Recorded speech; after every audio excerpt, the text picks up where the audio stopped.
Assalamualaikum warahmatullahi wabarakatuh. Hai sahabat pembelajar, hai sahabat eduka vokasi sekalian.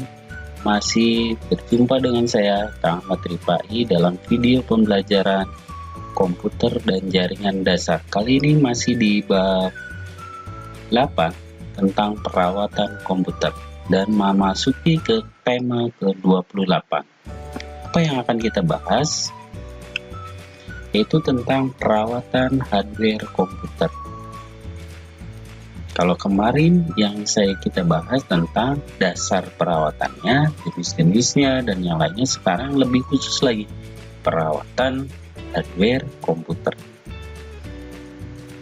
Kenapa materi ini penting? Komputer adalah seperangkat elektronik yang tentunya harus dirawat supaya apa? Kinerja dan performa teknisnya juga terjaga dengan kurun waktu yang lama.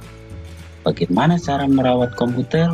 Jika dirasa video pembelajaran dan konten yang akan dibahas kali ini penting tentang perawatan hardware komputer bagi sahabat eduka vokasi, terus disimak ya. Selalu di video pembelajaran Kang Ahmad Rifai diawali dengan pertanyaan. Sebagai fokus pembahasan atau isi dari video pembelajaran kali ini akan membahas apa?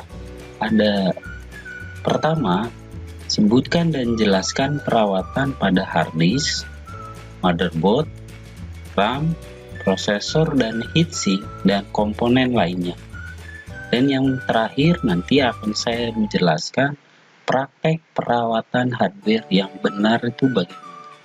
Jika dirasa video pembelajaran ini penting sebagai referensi belajar sahabat eduka vokasi sekalian, mohon disimak dengan seksama dan jangan di skip ya.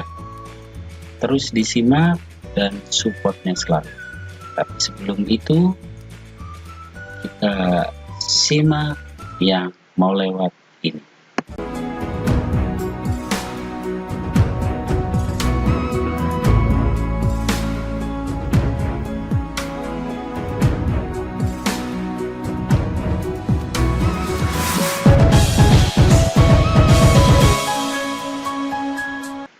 Baik sahabat eduka vokasi, sudah siap ya? Kita persepsi dulu perawatan PC.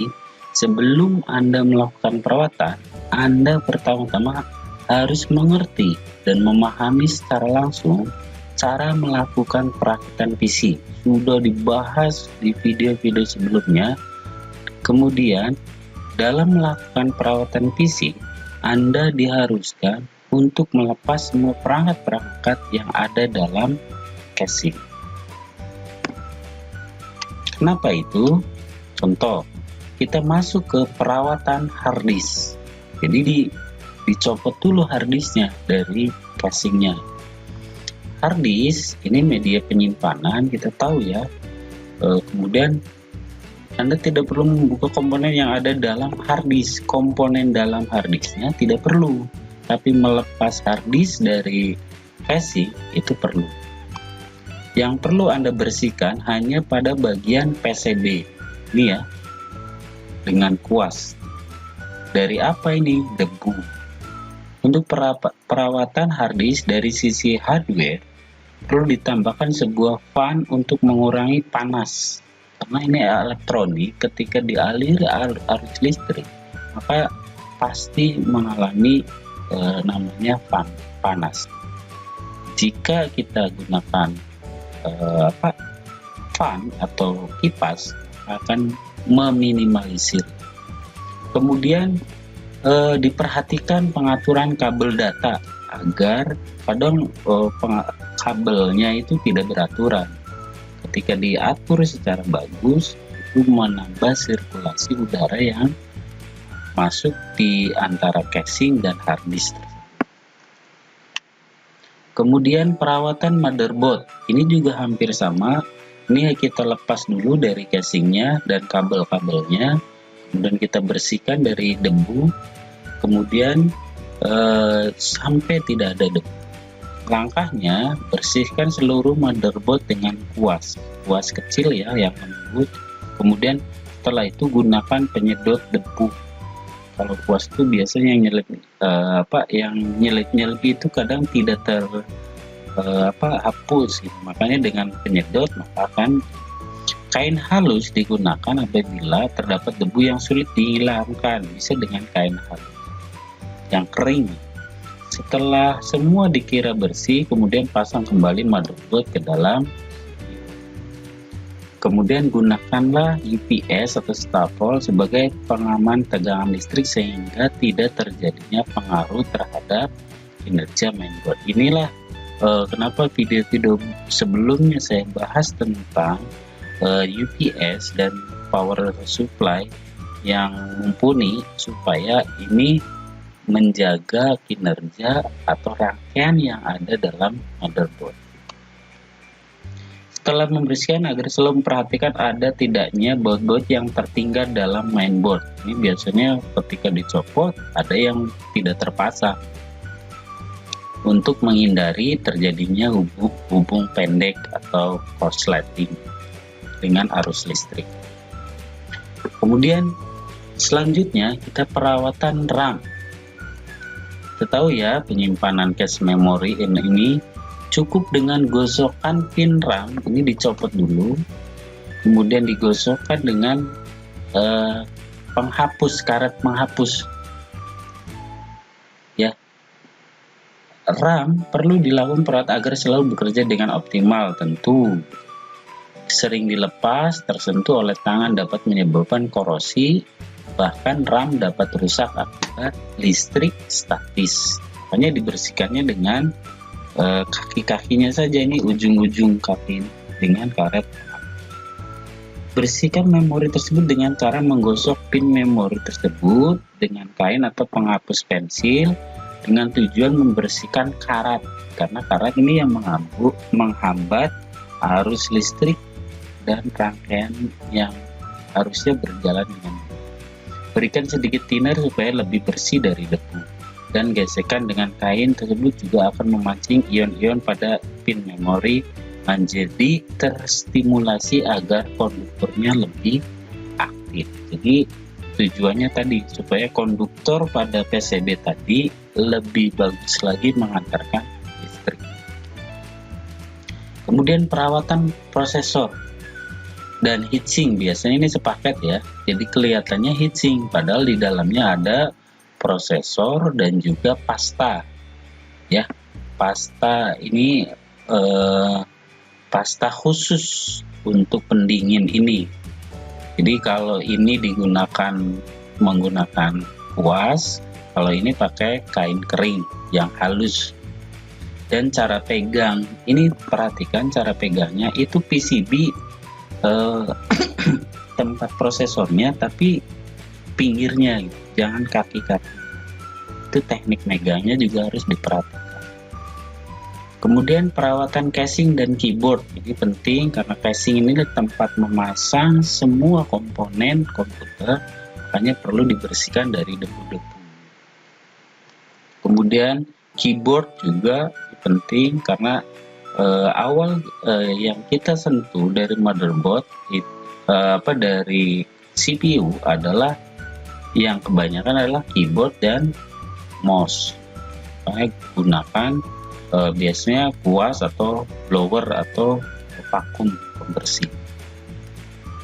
Power supply ini juga penting karena ini awal dari penyedia cadangan listrik, dan di situ juga ada kipasnya. Jika tidak benar, maka perlu dilakukan pembersihan dari debu-debu. Ini mengganggu rangkaian elektroniknya kalau tidak dibersihkan. Begitu juga CD-ROM atau CD-RW, ini ketika kotor kita bisa menggunakan membersihkan dengan CD cleaner. Ini biasanya ada di samping fisiknya bersih dari debu, bisa dengan kuat. Tapi untuk membaca head atau optiknya itu atau lensa optiknya bisa digunakan menggunakan CD cleaner. Jelas ya? Kemudian kartu ekspansi seperti VGA, LAN card atau sound card itu sama dengan membersihkan RAM. Ujung pin-pinnya itu dibersihkan dengan karet penghapus. Kemudian yang terakhir saya akan berikan bagaimana praktek perawatan hardware PC yang benar.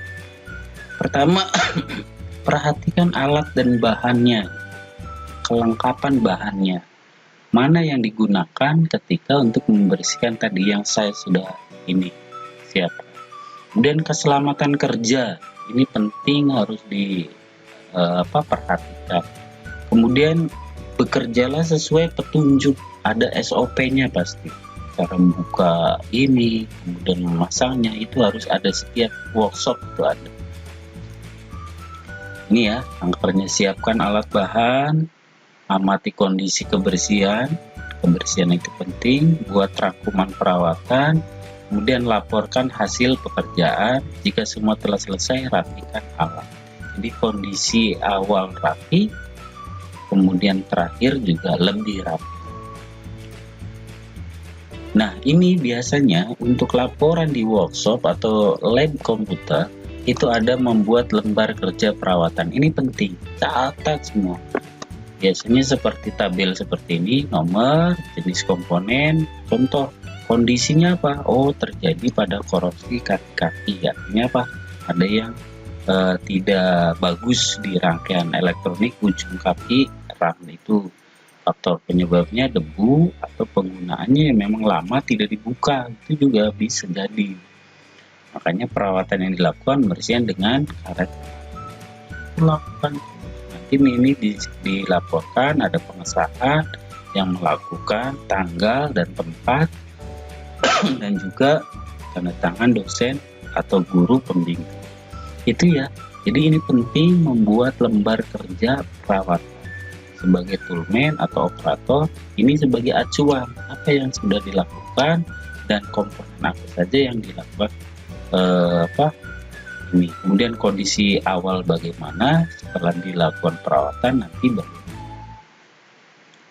Terima kasih, itu saja yang bisa saya sampaikan. Sekali lagi dari pembahasan singkat tadi, cara merawat komputer secara hardware itu bisa dari debu atau kotoran kecil yang menempel, merupakan musuh utama dari barang elektronik, dan kotoran lain yang menempel pada perangkat di dalam, seperti tadi yang terjadi korosi pada RAM atau komponen kartu ekspansi.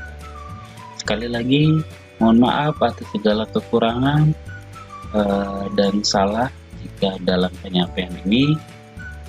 Kemudian seperti biasa, sebelum saya tutup di video pembelajaran ini, saya sampaikan ada kalimat inspiratif yang berbunyi, pembelajaran yang sesungguhnya diawali di lingkungan sekitar, bukan di kelas-kelas tadi. Semoga bermanfaat. Sekali lagi, terima kasih atas perhatian dan supportnya. Tetap semangat belajar ya. Saya Ahmad Rifai menyampaikan mohon maklumnya atas segala salah dan ketidaksempurnaan dalam penyampaian di video pembelajaran kali ini. Salam guru berbagi, salam sahabat eduka vokasi. SMK bisa. Assalamualaikum warahmatullahi wabarakatuh.